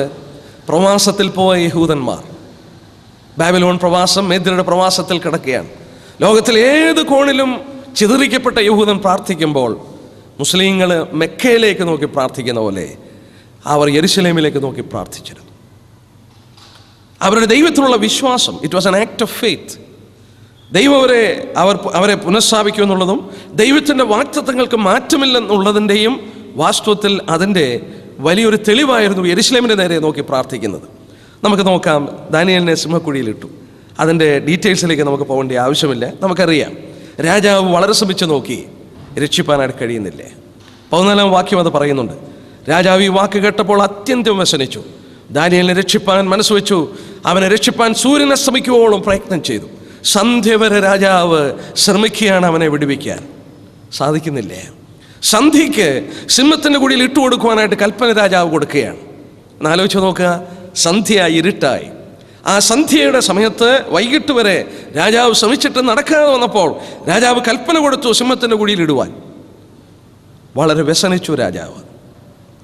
പിന്നെ നമുക്ക് എന്ത് സംഭവിച്ചു എന്നുള്ള അറിയില്ല. ഈ ഗാർഡ്സ്, അതായത് ഈ കാവൽക്കാര്, പടയാളികൾ ദാനിയേലിനെ പിടിക്കുവാൻ വന്നപ്പോൾ ദാനിയേൽ എങ്ങനെ അതിനോട് അഭികരിച്ചു എന്ന് എഴുതിയിട്ടില്ല. സിംഹത്തിൻ്റെ ഗുഹയിൽ ഇട്ട് കഴിഞ്ഞപ്പോൾ ഈ ദാനിയേൽ എങ്ങനെ അവിടെയും പ്രവർത്തിച്ചെന്നുള്ളത് വെളിപ്പെടുത്തിയിട്ടില്ലേ? നമുക്കത് ദൈവം മറച്ചു വച്ചിരിക്കുകയാണ്. അത് അത്ഭുതകരമായ കാര്യമാണെന്ന് ഞാൻ വിശ്വസിക്കുന്നു. ഈ സിംഹങ്ങൾ ചുറ്റും വന്നിട്ട് തന്നെ കടിച്ചു കീറാതെ തൻ്റെ ചുറ്റും നിൽക്കുക. രാത്രിയിൽ ദാരിവേശ കിടക്കയിൽ ഉറങ്ങാതെ കിടന്ന് മറിയുകയാണ്. രാജാവിന് ഉറക്കമില്ല. ദാനിയേൽ സിംഹത്തിൻ്റെ ഗുഹയ്ക്കകത്ത് അവൻ സുഖമായിട്ട് അവിടെ കഴിയുകയാണ് രാത്രിയിൽ. നമുക്കറിഞ്ഞുകൂടാ എന്തൊക്കെ സംഭവിച്ചെന്നുള്ളത്. പലരും പല മനോഭാവത്തിൽ അതിനെക്കുറിച്ച് എഴുതിയിരിക്കുന്ന വായിപ്പാൻ സാധിച്ചു. വളരെ തണുപ്പുള്ള ഗുഹയുടെ അന്തർഭാഗത്ത് ആ സിംഹങ്ങൾ ദാനിയേലിനോട് മുട്ടിയുരുമ്മി അവ ദാനിയേലിന് ചൂട് കൊടുത്തെന്നും ദാനിയേൽ അവയുടെ ആ ഫെറിലോട്ട് അവൻ്റെ ശിരസ് ചായച്ചു വെച്ച ആ രാത്രിയിൽ ദാനിയേൽ ഉറങ്ങിയെന്നുമൊക്കെ അതിനെക്കുറിച്ച് ചിന്തിക്കുന്നവരും പറയുന്നവരൊക്കെ ഉണ്ട്. പക്ഷേ തിരുവചനത്തിൽ അതിൻ്റെ ഒന്നും തെളിവില്ല. എന്നാൽ അവിടെ ഈ സിംഹക്കുഴിയിൽ അവനെ ഇടുമ്പോൾ 16-ാം വാക്യം ഒന്ന് ശ്രദ്ധിക്കുക. അങ്ങനെ രാജാവിൻ്റെ കൽപ്പനയാൽ അവൻ ദാനിയേലിനെ കൊണ്ടുവന്നു സിംഹങ്ങളുടെ ഗുഹയിൽ ഇട്ട് കളഞ്ഞു. രാജാവ് ദാനിയേലിനോട് സംസാരിച്ചു. നീ ഇടപെടാതെ സേവിച്ചു വരുന്ന നിന്റെ ദൈവം നിന്നെ രക്ഷിക്കുമെന്ന് കൽപ്പിച്ചു. എനിക്ക് തോന്നുന്നു ദാരിയവേശൻ്റെ ഉള്ളിലും ഈ ദൈവത്തെക്കുറിച്ച് വിശ്വാസം ഉണ്ടായിരുന്നു. നിന്റെ ദൈവം നിന്നെ രക്ഷിക്കും. Your God will save U. എന്നിട്ട് ഇട്ടിട്ട് 17-ാം വാക്യം, അവർ ഒരു കല്ല് കൊണ്ടുവന്ന് ഗുഹയുടെ വാതിൽക്ക് വെച്ചു. ദാനിയേലിനെ കുറിച്ചുള്ള നിർണയത്തിന് മാറ്റം വരാതിരിക്കേണ്ടതിന് രാജാവ് തൻ്റെ മോതിരം കൊണ്ടും മഹത്തുക്കളുടെ മോതിരം കൊണ്ടും അതിന് മുദ്രയിട്ടു. അതിനെക്കുറിച്ച് പഠിച്ചിട്ടുള്ളവർ പറയുന്നത്, ആ കല്ലിൻ്റെ കുറുകെ ചരടുകൾ വെച്ചിട്ട് കർത്താവിനെയും ഒരു കല്ലറയ്ക്കകത്ത് അവൻ്റെ ശരീരം വെച്ചിട്ട് റോമാക്കാരുടെ മുദ്ര വെച്ചു എന്ന് പറയുന്നുണ്ട്. അതും ഒരു ചരട് അതിൻ്റെ കുറുകെ വെച്ചിട്ട് അത് സീൽ ചെയ്തെന്നുള്ളതാണ് പറയുന്നത്. ഈ സീലിങ്ങിനെ കുറിച്ച് നമുക്ക് പിന്നീട് ദൈവം അനുവദിച്ചാൽ നമുക്ക് നോക്കാം. ഇവിടെ നമുക്ക് ചിന്തിപ്പാനായിട്ടുള്ളൊരു പ്രധാന കാര്യം, ഇത്ര ഭക്തനായി ജീവിച്ചൊരു മനുഷ്യൻ, ദൈവത്തെ സേവിച്ചൊരു മനുഷ്യൻ, യാതൊരു കുറ്റവും പറയുവാൻ നിവൃത്തിയില്ലാത്തൊരു മനുഷ്യൻ. ഈ മനുഷ്യനെയും മുമ്പിലത്തെ അധ്യായങ്ങളിൽ നമ്മൾ പഠിച്ചു. 3 ബാലന്മാരെ തീച്ചൂളയിലും പിടിച്ചെടുത്തു. അവരെക്കുറിച്ചും ഒരു കുറ്റവും പറയാനായിട്ടില്ല. അവരെയും പിടിച്ച് സിംഹക്കുഴിയിൽ ഇട്ട് കളഞ്ഞതായിട്ട് നാം വായിക്കുന്നു. എന്തുകൊണ്ടാണ് ഈ 3 ബാലന്മാരെയും അതുപോലെ തന്നെ ഈ വിശ്വസ്തനായ മനുഷ്യനെയും പിടിച്ച് സിംഹക്കുഴിയിലിട്ടത്? ഈ വൃദ്ധനായ മനുഷ്യനെ അവരാരും ഒരു തെറ്റും ചെയ്തിട്ടില്ല. അവരൊന്നും ഒരു തെറ്റും ചെയ്യാത്തവരാണ്. അവർ ദൈവത്തെ ആത്മാർത്ഥമായി സേവിച്ചു നിന്നവരാണ്. നോക്കുക, ആ തീ ജ്വാലയിൽ അവരെ ഇട്ടുകളഞ്ഞു. അതുപോലെ ഈ ദാനിയേലിനെ പിടിച്ച് സിംഹത്തിൻ്റെ കുഴിയിൽ ഇട്ടുകളഞ്ഞു. എന്നാൽ എബ്രായ ലേഖനം 11:33 നമ്മളൊരു പരാമർശം വായിക്കുന്നുണ്ട്. Hebrews chapter 11 versus 33. 11:33 ഇങ്ങനെ വായിക്കുന്നു: വിശ്വാസത്താൽ അവർ രാജ്യങ്ങളെ അടക്കി, നീതി നടത്തി, വാഗ്ദത്തം പ്രാപിച്ചു, സിംഹങ്ങളുടെ വായ അടച്ചു. വിശ്വാസത്താൽ സിംഹത്തിൻ്റെ വായ അടച്ചു. ദാനിയേൽ 6:23 നോക്കിയാട്ടെ. അപ്പോൾ രാജാവ് അത്യന്തം സന്തോഷിച്ച് ദാനിയേലിനെ ഗുഹയിൽ നിന്ന് കയറ്റുവാൻ കൽപ്പിച്ചു. അവൻ ദാനിയേലിൻ്റെ ഗുഹയിൽ നിന്ന് കയറ്റി. അവൻ തൻ്റെ ദൈവത്തിൽ വിശ്വസിച്ചിരുന്നത് കൊണ്ട് അവൻ യാതൊരു കേടും പറ്റാതെ ഇരുന്നു. ഇവിടെയും എടുത്തു പറഞ്ഞു, അവൻ്റെ ദൈവത്തിൽ വിശ്വസിച്ചിരുന്നത് കൊണ്ട്. നമ്മൾ എബ്രായ ലേഖനത്തിൽ വായിക്കുന്നു, വിശ്വാസത്താൽ സിംഹത്തിൻ്റെ വായ അടച്ചു കളഞ്ഞു. നോക്കുക, അലറുന്ന സിംഹം പോലെ നമ്മുടെ നേരെ ശത്രു കടന്നു വരും. ഏതെല്ലാം വിധത്തിലാണ് കടന്നു വരുന്നത്? ശന്ദ്രക്കനെയും മേശക്കനെയും അബോദ്രോഹിനെയും പിടിച്ച് തീച്ചൂളയിലിട്ട് കളഞ്ഞു. ഒരു ദൈവദാസൻ പറഞ്ഞു, യെസ്, ഇവരെ പിടിച്ച് അങ്ങനെ ഇട്ടതിൻ്റെ കാരണം അവരെ ആ കാലത്തോട് ഇണങ്ങിച്ചേരാഞ്ഞുകൊണ്ടാണ്. യോഹന്നാന്റെ സുവിശേഷം 17:19 വാക്യത്തിൽ വായിക്കുന്നുണ്ട്. കർത്താവ് പറഞ്ഞു, ഞാൻ നിങ്ങളെ ലോകത്തിൽ നിന്ന് തിരഞ്ഞെടുത്തുകൊണ്ട് നിങ്ങൾക്ക് ലോകത്തിൽ കഷ്ടമുണ്ട്. നിങ്ങൾ ലോകക്കാരായിരുന്നുവെങ്കിൽ ലോകം നിങ്ങളെ പകയ്ക്കയില്ലായിരുന്നു. ഇന്ന് സന്ധ്യയിൽ നമ്മളൊന്ന് ശ്രദ്ധിക്കേണ്ടത് ആവശ്യമാണ്. നമ്മളിവിടെ ഒന്ന് ചിന്തിച്ചു നോക്കുക. ഒരു ദൈവദാസൻ രേഖപ്പെടുത്തിയ പോലെ നോക്കുക, ഈ ബാലന്മാരെ തീച്ചൂളയിൽ പിടിച്ചിട്ടപ്പോൾ നമ്മൾ വായിക്കുന്നു, they were standing when all was kneeling. ആ 3 ബാലന്മാരെ കുറിച്ച് ഓർത്ത് നോക്കി. എല്ലാവരും ആ വാദ്യഘോഷം കേൾക്കുമ്പോൾ ഈ രാജാവ് നാട്യ ബിംബത്തെ വീണ് നമസ്കരിക്കണമെന്ന് പറഞ്ഞപ്പോൾ ആ 3 ബാലന്മാർ അവിടെ നിൽക്കുകയായിരുന്നു. they were standing when all were kneeling. ദാനിയേലിനെ സംബന്ധിച്ച് നാം വായിക്കുന്നു, അവരെല്ലാം നിൽക്കുമ്പോൾ he was kneeling. മറ്റുള്ളവരെല്ലാം അവിടെ നിന്നപ്പോൾ ദാനിയേൽ വാസ് kneeling. അവൻ മുട്ടുകുത്തുകയായിരുന്നു. എന്ന് പറഞ്ഞാൽ മറ്റുള്ളവർ ചെയ്യുന്നതിൽ നിന്ന് വ്യത്യസ്തമായി ഇവർ ചെയ്തു. അവരതിൻ്റെ ഭവിഷ്യത്തുകൾ അനുഭവിച്ചു. ഇന്ന് സന്ധ്യയിൽ നമ്മളൊരു കാര്യം മനസ്സിലാക്കണം. കർത്താവിൻ്റെ വാക്കുകൾ ഒരു നിമിഷം ഒരു വാക്യമെങ്കിലും പലതുണ്ടെങ്കിലും യോഹന്നാൻ 15:19 നിങ്ങൾ ലോകക്കാരായിരുന്നുവെങ്കിൽ ലോകം തനിക്ക് സ്വന്തമായി തന്നെ സ്നേഹിക്കുമായിരുന്നു. എന്നാൽ നിങ്ങൾ ലോകക്കാരായിരിക്കാതെ ഞാൻ നിങ്ങളെ ലോകത്തിൽ നിന്ന് തിരഞ്ഞെടുത്തതുകൊണ്ട് ലോകം നിങ്ങളെ പകയ്ക്കുന്നു. ആ 3 ബാലന്മാർ ലോകത്തോട് ഇണങ്ങിച്ചേർന്നില്ല. അവരെല്ലാം വീണ് നമസ്കരിച്ചപ്പോൾ അവർ ദൈവത്തിൻ്റെ സന്നിധിയിൽ നിന്നു. അവർ തീച്ചൂളയിലിട്ടു. ദാനിയേലിനെ സംബന്ധിച്ച് നമ്മൾ വായിക്കുന്നത് അതുപോലെ തന്നെയാണ്. യെസ്, അവനും കാലത്തിൻ്റെ ഗതിക്കനുസരിച്ച് എല്ലാവരും 3 പ്രാവശ്യം രാജാവിനോട് 3 മാസം പ്രാർത്ഥിക്കണമെന്ന് പറഞ്ഞപ്പോൾ അവൻ എതിരായിട്ട് നിന്നു. കർത്താവ് പറഞ്ഞ വാക്കത്ര സത്യമാണ്. നിങ്ങളെ ഞാൻ ലോകത്തിൽ നിന്ന് തിരഞ്ഞെടുത്തത് കൊണ്ട് നിങ്ങൾക്ക് ലോകത്തിൽ കഷ്ടമുണ്ട്. നിങ്ങൾ ലോകക്കാരായിരുന്നുവെങ്കിൽ നിങ്ങൾക്ക് കഷ്ടമില്ലായിരുന്നു. ഇന്ന് സന്ധ്യയിൽ ഞാൻ തുറന്ന ഹൃദയത്തോട് പറയട്ടെ, വളരെ തെറ്റായ ഒരു ഉപദേശം ലോകത്തിലാകെ പ്രബലമാകുന്നുണ്ട്. യേശുക്രിസ്തുവിൻ്റെ അടുക്കൽ വന്നു കഴിഞ്ഞാൽ എല്ലാ പ്രശ്നവും തീർന്നു. യേശുക്രിസ്തുവിൻ്റെ അടുക്കൽ വന്നാൽ യാതൊരു പ്രശ്നങ്ങളുമില്ല. പിന്നെ സമ്പത്തിൻ്റെ പ്രശ്നങ്ങൾ, ആരോഗ്യത്തിൻ്റെ പ്രശ്നങ്ങൾ എല്ലാം മാറി ഒരു പ്രോസ്പെറിറ്റി ഗോസ്പൽ ഇന്ന് പ്രബലമായിക്കൊണ്ടിരിക്കുകയാണ്. ഞാനൊരു സത്യം പറയട്ടെ, ഈ വചനത്തിന് വിരുദ്ധമായ പഠിപ്പീരാണത്. ഈ സ്ക്രിപ്ചറിന് എതിരായിട്ടാണ് പ്രസംഗിക്കുന്നത്. എത്ര വലിയ ആൾ പ്രസംഗിച്ചാലും നമ്മളൊരു കാര്യം മനസ്സിലാക്കണം, ഉരകല്ല് ദൈവത്തിൻ്റെ വചനമാണ്. ഇന്ന് TV ഓൺ ചെയ്താൽ കേൾക്കുന്ന ന്യൂസ് പ്രസംഗം മുഴുവൻ പ്രോസ്പെറിറ്റി ഗോസ്പലാണ്. നിങ്ങൾ വരിക, നിങ്ങളുടെ പ്രശ്നങ്ങൾ തീരും, നിങ്ങൾക്ക് സമ്പത്ത് കിട്ടും, നിങ്ങൾക്ക് അത് കിട്ടും, ഇത് കിട്ടും, എല്ലാം കിട്ടും. കർത്താവ് പറഞ്ഞു തന്നെ, നിങ്ങളെ ലോകത്തിൽ നിന്ന് ഞാൻ തിരഞ്ഞെടുത്തോണ്ട് നിങ്ങൾക്ക് ലോകത്തിൽ കഷ്ടമുണ്ട്. നമ്മൾ അപ്പോസ്തലപ്രവൃത്തികളൊക്കെ വായിക്കുന്നുണ്ട്. ഇങ്ങനെ നാം അനേക കഷ്ടങ്ങളിൽ കൂടെ ദൈവരാജ്യത്തിൽ കടക്കേണ്ടതാണ്. കർത്താവിൻ്റെ അടുക്കൽ വന്ന പ്രശ്നങ്ങളെല്ലാം തീരുമെന്നില്ല. കർത്താവിൻ്റെ അടുക്കൽ വന്ന അവിടെ രോഗം മുഴുവൻ മാറുമെന്നില്ല. രോഗം കർത്താവിന് മാറ്റിത്തരാൻ കഴിയും, നമ്മുടെ പ്രശ്നങ്ങൾക്ക് പരിഹാരം തരുവാൻ കഴിയും. പക്ഷെ നമ്മൾ മനുഷ്യനെ കബളിപ്പിക്കാൻ പാടില്ല. കർത്താവ് ഒരിക്കലും പ്രോസ്പെറിറ്റി ഗോസ്പൽ പറഞ്ഞിട്ടില്ല. ഇവിടെ നമ്മളത് കാണുന്നു. ഈ 3 ബാലന്മാർ തീച്ചൂളയിൽ വീണതിൻ്റെ കാരണം അവർ ലോകത്തോട് ഇണങ്ങിയില്ല, ലോകത്തിന് വ്യത്യസ്തമായി നിന്നു. ദാനിയേൽ വാസ്തവത്തിൽ അന്നത്തെ ലോകത്തോട് ഇണങ്ങിച്ചേർന്നില്ല, വ്യത്യസ്തനായി നിന്നു. അവനതിൻ്റെ ഭവിഷ്യത്ത് അനുഭവിക്കേണ്ടി വന്നു. നമ്മുടെ ജീവിതത്തിലുള്ള ബന്ധത്തിലും ഇത് ചിന്തിക്കേണ്ടത് ആവശ്യമാണ്. അവിടെ 28-ാം വാക്യം, 6:28, രാജാവിനെ രക്ഷിച്ചു. കാര്യങ്ങളൊക്കെ 24-ാം വാക്യം കൂടെ നോക്കിയേക്കാം, ശ്രദ്ധിക്കേണ്ട ഒരു കാര്യം. പിന്നെ രാജാവിൻ്റെ കൽപ്പനയാൽ അവൻ ദാനിയേലിനെ കുറ്റം ചുമത്തിയവരെ കൊണ്ടുവന്നു. അവരെയും മക്കളെയും ഭാര്യമാരെയും സിംഹങ്ങളുടെ ഗുഹയിൽ ഇട്ടുകളഞ്ഞു. അവർ ഗുഹയുടെ അടിയിൽ എത്തും മുമ്പേ സിംഹങ്ങൾ അവരെ പിടിച്ച് അവരുടെ അസ്ഥികളൊക്കെയും തകർത്ത് കളഞ്ഞു. എന്തൊരു ഭയങ്കരമാണ്! ഭാര്യമാര്, കുഞ്ഞുങ്ങൾ ദാനിയേലിനെ വകവരുത്തുവാൻ ശ്രമിച്ച ഈ പ്ലോട്ട് തയ്യാറാക്കി അവരെ എല്ലാം രാജാവ് കൊണ്ടുവന്നു. അവരെ സിംഹക്കുഴിയിലേക്ക് ഇട്ടു. അടിയിൽ ചെല്ലുന്നതിന് മുമ്പ് സിംഹങ്ങൾ അവരുടെ എല്ലുകളൊക്കെ തകർത്ത് കളഞ്ഞു. ഒരു വാക്യം ഒന്ന് വായിച്ചേക്കാം. നമുക്ക് സങ്കീർത്തനം 7:15 വാക്യം ഒന്ന് വായിക്കാം. സാംസ് 7:15. അവർ ഒരു കുഴി കുഴിച്ചുണ്ടാക്കി, കുഴിച്ച കുഴിയിൽ താൻ തന്നെ വീണു. അവർ കുഴിച്ചുണ്ടാക്കിയ കുഴിയിൽ അവർ തന്നെ വീണു. ദാനിയേലിനെ ഗുഹയിൽ ഇടുവാൻ വേണ്ടി കാര്യങ്ങൾ അവർ ക്രമീകരിച്ചു. ആ കുഴിയിൽ അവർ തന്നെ വീണു. നമ്മളിത് തന്നെ എസ്തേറിന്റെ പുസ്തകത്തിലും വായിക്കുന്നുണ്ട്. ആ ഭാഗത്തിലേക്ക് നമ്മൾ കടക്കേണ്ട ആവശ്യമില്ല. യഹൂദനെ കൊല്ലുവാനായിട്ട് ശ്രമിച്ച ഹാമാൻ അതേ കഴുമരത്തിൽ വാസ്തവത്തിൽ തൂക്കപ്പെട്ടതായിട്ട് വായിക്കുന്നു. കുഴിച്ച കുഴിയിൽ അവർ തന്നെ വീഴുകയാണ്. നമ്മൾ ശ്രദ്ധയോടുകൂടെ കരുതുക. ദൈവത്തെ സ്നേഹിച്ച ദൈവദാസനെക്കുറിച്ച് പരിശുദ്ധാത്മാവ് ഒരു വാക്യം കൂടെ എഴുതിയിട്ടുണ്ട്, 28-ാം വാക്യം. എന്നാൽ ദാനിയേൽ ദാരിവേശൻ്റെ വാഴ്ചയിലും പാർസ്യ രാജാവായ കോരശിൻ്റെ വാഴ്ചയിലും ശുഭപ്പെട്ടിരുന്നു. So Daniel prospered during the reign of Darius and the reign of Cyrus the Persian. ആലോചിച്ച് നോക്കി അവിടെ എഴുതിയിരിക്കുന്നത്, അവനെ വകവരുത്തുവാൻ ശ്രമിച്ചവർ മുഴുവൻ സിംഹത്തിൻ്റെ അടികൊണ്ട് തകർന്നപ്പോൾ ഇവിടെ പരിശുദ്ധാത്മാവ് എഴുതിയിരിക്കുന്നു, Daniel prospered. Daniel prospered, yes, during the reign of Darius and the reign of Cyrus the Persian. എന്തുകൊണ്ടാണ്? യാക്കോബ് 1:12 നമ്മൾ വായിക്കുന്നുണ്ട്, പരീക്ഷ സഹിക്കുന്ന മനുഷ്യൻ ഭാഗ്യവാൻ, അവൻ കൊള്ളാവുന്നവനായി തെളിഞ്ഞ ശേഷം കർത്താവ് വാഗ്ദത്തം ചെയ്ത ജയകിരീടം പ്രാപിക്കും. ടെസ്റ്റിംഗ് ഓർ ട്രയൽ, പരീക്ഷ സഹിക്കുന്ന മനുഷ്യൻ ഭാഗ്യവാൻ. ദൈവം അവനെ അനുഗ്രഹിക്കപ്പെട്ട അവസ്ഥയിലേക്ക് കൊണ്ടുവന്നു എന്നുള്ളത് അവിടെ നമുക്ക് കാണുവാനായിട്ട് കഴിയും.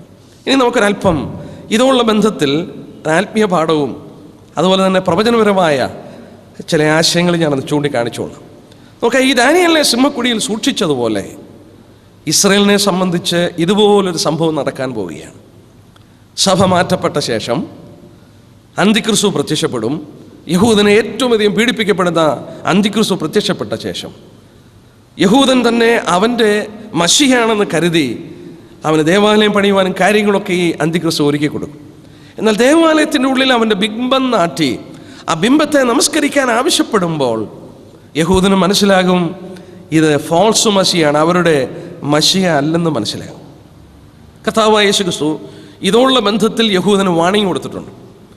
നോക്കാം, നമുക്ക് മത്തായിയുടെ സുവിശേഷം 24-ാം അധ്യായത്തിൻ്റെ 15-ാം വാക്യം നോക്കാം. കർത്താവ് കൊടുത്ത വാണിംഗാണ്. ദാനിയേൽ പ്രവാചകൻ മുഖാന്തരം അരുളി ചെയ്തപോലെ ശൂന്യമാക്കുന്ന മ്ലേച്ഛത വിശ്വസ്ത സ്ഥലത്ത് നിൽക്കുന്ന കാണുമ്പോൾ വായിക്കുന്നവൻ ചിന്തിച്ചു കൊള്ളട്ടെ.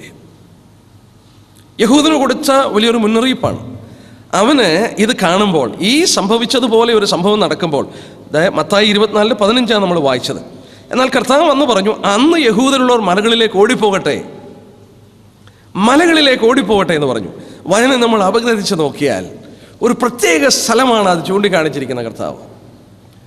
കാരണം യഹൂദന് ഈ ദാനിയേലിന് സംഭവിച്ചതുപോലെ പീഡയുടെ ഒരു അനുഭവം ഉണ്ടാകുമ്പോൾ അവനെ സിംഹത്തിൻ്റെ ഗുഹയിൽ സൂക്ഷിച്ചെന്ന് പറഞ്ഞ പോലെ ഒരു പ്രത്യേക സ്ഥലത്ത് യഹൂദന്മാരിൽ ഒരു ഭാഗത്തെ സൂക്ഷിക്കും. ആ ഭാഗം യോർദാനിലുള്ള പെട്ര എന്ന് പറയുന്ന സ്ഥലമാണെന്ന് ദൈവത്തിൻ്റെ ദാസന്മാർ പറയുന്നു. വചനത്തോടുള്ള ബന്ധത്തിൽ അവർ അതിനെ ചൂണ്ടിക്കാണിക്കുന്നുണ്ട്. ഞാൻ 1-2 വാക്യം ചൂണ്ടിക്കാണിക്കാം.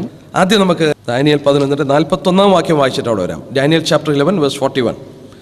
അതായത് അവസാന കാലത്തിൽ യഹൂദൻ്റെ നേരെ വരുന്ന ശത്രു, അവൻ മനോഹര ദേശത്തിലേക്ക് കടക്കും, 10,000 പേര് വീഴും. എങ്കിലും ഏദോമും മോവാബും അമ്മോന്യ ശ്രേഷ്ഠന്മാർ അവൻ്റെ കയ്യിൽ നിന്ന് വഴുതിപ്പോകും. അവിടെ ഒരു പദപ്രയോഗമുണ്ട്, നോക്കുക. ഈ മനോഹര ദേശം യെരൂശലേമിൽ, അതായത് ഇസ്രയേലിനെ തകർക്കുമ്പോൾ ഇവിടെ പരിശുദ്ധാത്മാവ് എഴുതി തന്നു, ഏദോമും മോവാബും അമ്മോന്യ ശ്രേഷ്ഠന്മാരും അവൻ്റെ കയ്യിൽ നിന്ന് വഴുതിപ്പോകും. ഈഡോമൈറ്റ്സ്, മോബൈറ്റ്സ്, ആ സ്ഥലങ്ങൾ ഉപദ്രവത്തിൽ നിന്ന് രക്ഷപ്പെടും, അല്ലെങ്കിൽ ഉപദ്രവിക്കപ്പെടാതെ അവർ രക്ഷപ്പെടുമെന്നുള്ളത് ഇവിടെ സൂചനയുണ്ട്.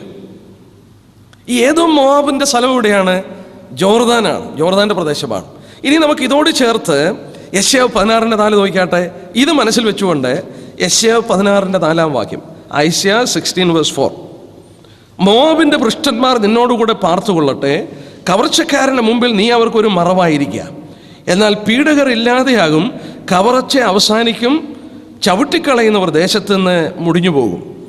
അവിടെ പ്രത്യേകം എടുത്ത് പറഞ്ഞു, മോവാബിൻ്റെ പൃഷ്ഠന്മാർ നിന്നോടുകൂടെ പാർത്തുകൊള്ളട്ടെ. ഔട്ട്കാസ്റ്റ് ഓഫ് മോബൈറ്റ്സ്, അവർ നിന്നോടുകൂടെ പാർത്തുകൊള്ളട്ടെ. കവർച്ചക്കാരൻ്റെ മുമ്പിൽ നീ അവർക്കൊരു മറവായിരിക്കുക. അന്തിക്രിസ്തുവിൻ്റെ തേഴ്വാഴ്ച നടക്കുമ്പോൾ, യഹൂദനെ ഭയങ്കരമായി പീഡിപ്പിക്കുമ്പോൾ മോവാബിനോടുള്ള ബന്ധത്തിൽ ദൈവം പറഞ്ഞു, നീ അവർക്ക് മറവായിരിക്കുക, നീ അവർക്ക് മറവായിരിക്കുക. വീണ്ടും 26:20 പറയുന്ന വാക്യം നയിക്കട്ടെ. യെശയ്യാവ് 26:20 ഇതിൻ്റെ സൂചനയാണെന്ന് ചിലർ വിശ്വസിക്കുന്നു. യെശയ്യാവ് 26:20, എൻ്റെ ജനമേ വന്ന് നിന്റെ അറകളിൽ കടന്ന് വാതിലുകളെ അടയ്ക്കുക, ക്രോധം കടന്നു പോകണം, അല്പകാലം കൂടെ ഒളിച്ചിരിക്കുക. പുനരുദ്ധാനത്തോടുള്ള ബന്ധത്തിൽ അത് വരുന്നെങ്കിലും എൻ്റെ ജനമേ എന്ന് വിളിക്കുന്നത് യഹൂദനെയാണ്. നീ ഈ ക്രോധം കടന്നു പോകുവോളം അല്പകാലം കൂടെ ഈ വാതിൽ അകത്തുള്ളിൽ വന്ന് നീ ഒളിച്ചിരിക്കാൻ പറയുന്നു. പെട്ര എന്ന് പറയുന്ന സ്ഥലത്തെക്കുറിച്ച് പരിചയമുള്ളവർക്കറിയാം, ആ സ്ഥലത്ത് പോയിട്ടുള്ളവർക്കറിയാം, അല്ലെങ്കിൽ വായിച്ചിട്ടുള്ളവർക്കറിയാം. ഒരു ബാരൻ ലാൻഡാണ്, വളരെ ശൂന്യമായി കിടക്കുന്ന, മൈലുകൾ കിടക്കുന്ന ഒരു പ്രതലമാണ്, പാറകളും ശൂന്യതയും. അതിൻ്റെ മധ്യത്തിൽ വലിയ 2 മലകളുടെ ഇടുക്കത്തിൽ ഒരു മനുഷ്യനെ കഷ്ടിച്ച് കയറിപ്പോകാവുന്ന ഒരു വലിയ വിള്ളലുണ്ട്. അത് കിലോമീറ്റർ കണക്കിന് ദൂരെയാണ്. അതിൻ്റെ ഉള്ളിൽ കൂടെ കടന്നു ചെന്നാൽ മോബിൻ്റെ ഉള്ളിൽ അവിടെ വിശാലമായ സ്ഥലമുണ്ട്. ഞാൻ വായിക്കുകയുണ്ടായി, ഈ സ്ഥലത്തെക്കുറിച്ച് പഠിച്ചിട്ട് മരിച്ചുപോയ W.E. ബ്ലാക്ക്സ്റ്റോൺ എന്ന് പറയുന്ന ഭക്തനായ ഒരു ദൈവദാസൻ, ദൈവത്തിൻ്റെ വചനത്തിൻ്റെ ആ പണ്ഡിതാവായ, അല്ലെങ്കിൽ പഠിക്കുന്ന ഒരു വേദവിദ്യാർത്ഥി W.E. ബ്ലാക്ക്സ്റ്റോൺ എന്ന് പറയുന്ന അദ്ദേഹം ഈ പെട്ര എന്ന് പറയുന്ന സ്ഥലത്ത് ചെന്നിട്ട് തൻ്റെ പണം ചെലവഴിച്ച് ഒരുപാട് ന്യൂ ടെസ്റ്റ്മെൻറ്റ് മേടിച്ചിട്ട് ആ പെട്ര എന്ന് പറയുന്ന സ്ഥലത്ത് ഗുഹയ്ക്കകത്തൊക്കെ ഒളിപ്പിച്ച് വെച്ചിട്ടുണ്ട്. ഇപ്പോഴും സീലിഹ അവിടെ വെച്ചിട്ടുണ്ട്. എന്തിനാണെന്നറിയാമോ? പീഡന കാലഘട്ടത്തിൽ യഹൂദൻ, നമ്മൾ വായിച്ചതുപോലെ, അവർ അവിടെ ഒളിച്ചിരിക്കുമ്പോൾ ദൈവം ആ പ്രത്യേക ഭാഗം അടച്ചു കളയും. അതിൻ്റെ തെളിവ് നമുക്ക് വെളിപാട് പുസ്തകത്തിൽ കാണാൻ കഴിയും. നമുക്ക് അവിടെ അടച്ചു കളഞ്ഞാൽ ശത്രുവിന് കയറുവാൻ കഴിയില്ല. അന്ന് അവരവിടെ ഒളിച്ചിരിക്കുമ്പോൾ അവർക്ക് സത്യം മനസ്സിലാകാനായിട്ട് ഈ ന്യൂ ടെസ്റ്റ്മെൻ്റ് അവിടെ കൊണ്ടുവന്ന് ഒളിപ്പിച്ച് വെച്ചിരിക്കുകയാണ്. അത് W.E. ബ്ലാക്ക്സ്റ്റോൺ എന്ന് പറയുന്ന ഒരു ദൈവദാസനാണ് അത് പഠിച്ച് മനസ്സിലാക്കി ആ സ്ഥലത്തിൽ ഈ ശുശ്രൂഷ ചെയ്തത്. ദൈവം ഓരോരുത്തർക്ക് കൊടുക്കുന്ന വെളിച്ചമനുസരിച്ച് ഓരോ ശുശ്രൂഷകൾ ചെയ്യുന്നു. ഒരു കാര്യം കൂടി ഞാൻ ഓർപ്പിച്ച് ഈ പാഠം അവസാനിപ്പിക്കാൻ നോക്കാം. ദാനിയേലിൻ്റെ പുസ്തകം നമുക്ക് വരാം. ദാനിയേലിൻ്റെ പുസ്തകം 6-ാം അധ്യായത്തിൻ്റെ 17-ാം വാക്യം. അത് ശ്രദ്ധേയമായതും ഉപദേശത്തോടുള്ള ബന്ധത്തിലും പ്രാധാന്യതയുള്ള ഒരു വേദഭാഗമാകിയാൽ അവിടെ വന്ന് എടുക്കാമെന്ന് ഞാൻ ചിന്തിച്ചു. 6-ന്റെ 17-ാം വാക്യം നമുക്കൊന്ന് വായിക്കാം. ദാനിയേൽ പുസ്തകം 6-ന്റെ 17. അവൻ ഒരു കല്ല് കൊണ്ടുവന്ന് ഗുഹയുടെ വാതിൽ വെച്ചു. അടുത്ത ഭാഗം ശ്രദ്ധിക്കണം. ദാനിയേലിനെ കുറിച്ചുള്ള നിർണയത്തിന് മാറ്റം വരാതിരിക്കേണ്ടതിന് രാജാവ് തൻ്റെ മോതിരം കൊണ്ടും മഹത്വങ്ങളുടെ മോതിരം കൊണ്ടും അതിന് മുദ്രയിട്ടു. 6-ന്റെ 17 ഞാൻ ഇംഗ്ലീഷിലൊന്ന് വായിക്കാം. Then a stone was brought and laid on the mouth of the den, and the king sealed it with his own signet ring and with the signets of his lords, that the purpose concerning Daniel might not be changed. എന്തിനാണ് ആ മുദ്രമോതിരം കൊണ്ട് മുദ്രയിട്ടത്? That the purpose concerning Daniel might not be changed. ദാനിയേലിനെ കുറിച്ചുള്ള ഉദ്ദേശത്തിന് മാറ്റം വരാൻ പാടില്ല. ഒരു വാക്യം എസ്തറിൻ്റെ പുസ്തകത്തിൽ നിന്ന് വായിക്കാം. എസ്തർ 8:8 വായിക്കാം. എസ്തറിൻ്റെ പുസ്തകം 8-ാം അധ്യായത്തിൻ്റെ 8-ാം വാക്യം. ഇത് തന്നെയാണ് ഇവരുടെ കാലഘട്ടത്തിൽ, ഈ മേദ്യനും പാർശ്വനും ഭരിച്ച അഹശ്വേരോശ് രാജാവിൻ്റെ കാലഘട്ടമാണ്. 8-ന്റെ 1-ാം വാക്യത്തിൽ വായിക്കാം. 8-ാം വാക്യം.